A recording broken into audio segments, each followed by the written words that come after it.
Welcome to Amaka Intellectual Factory, where I host podcasts and many other interesting stuff.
I had to play this song at the start of this video because of the message in the song.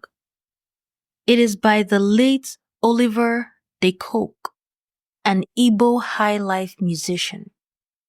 And a translation of what he sings is, when the big masquerade is dancing, his praise singer will shout.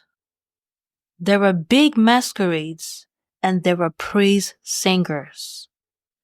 When the big masquerade comes out, everybody in the neighborhood scatters.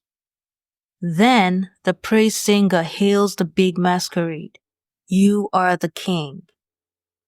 Among the big masquerades, you have those that are taller. The praise singer does not praise for nothing. Do you know that a big man, that is a wealthy or influential man, is like a god? The word of a person can be like the word of a spirit. We don't talk for nothing. I skipped a few interpretations because I couldn't make out their meaning. Any Igbo person that wants to give their own interpretation is welcomed.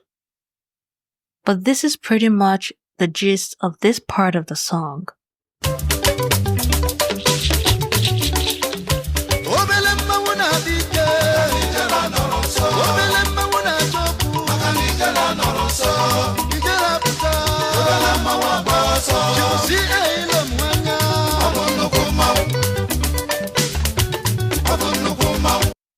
In this second part, it translates as thus.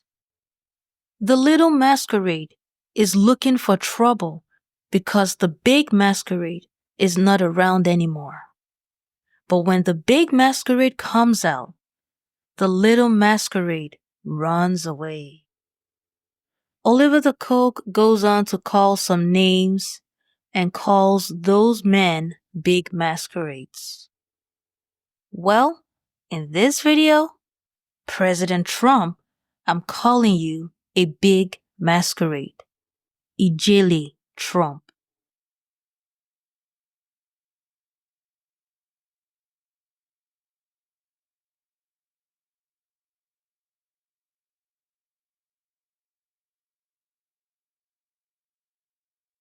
In this video, I'm going to be reading an article that I intend to post up on my website. And the title of that article is Colombia Rejected and Then Accepted Its Citizens After Trump's Sanctions. Nigeria Rejected U.S. Deportees. Let's talk about it.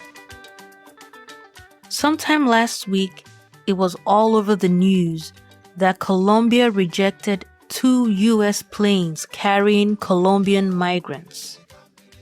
In retaliation, President Trump directed his administration to immediately impose 25% tariffs on all Colombian goods coming into the US, which he said would be raised to 50% if Colombia did not comply within a week. He also said he had imposed a travel ban and revoked the visas of Colombian government officials and all allies and supporters.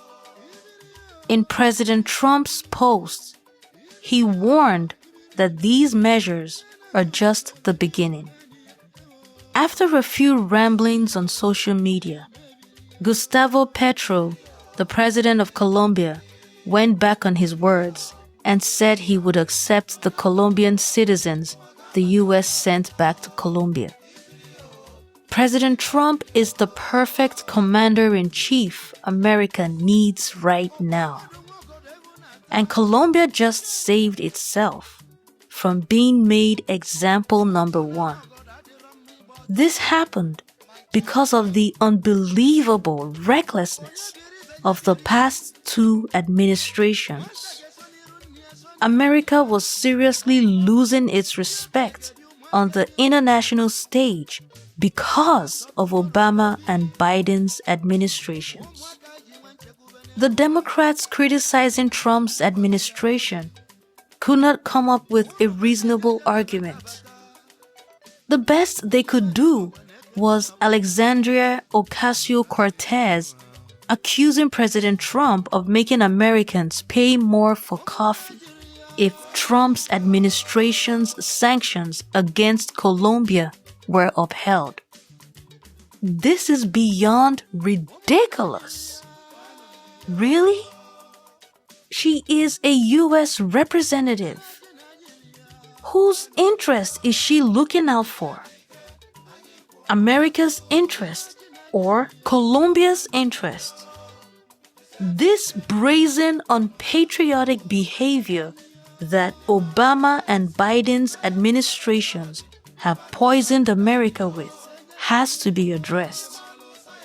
Law-abiding immigrants, including those who have fallen out of status and working to get back in status, need to understand that these criminal immigrants are the ones making your immigration path to citizenship difficult.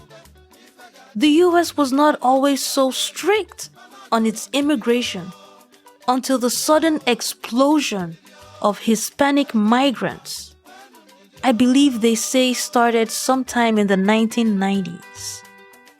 If you talk to Nigerians that got their papers in the 1990s, they will tell you it was not this bad. In fact, it was easy. The political environment is so divisive and unintellectual that it is almost impossible to have a healthy conversation with a person who does not fully understand this problem.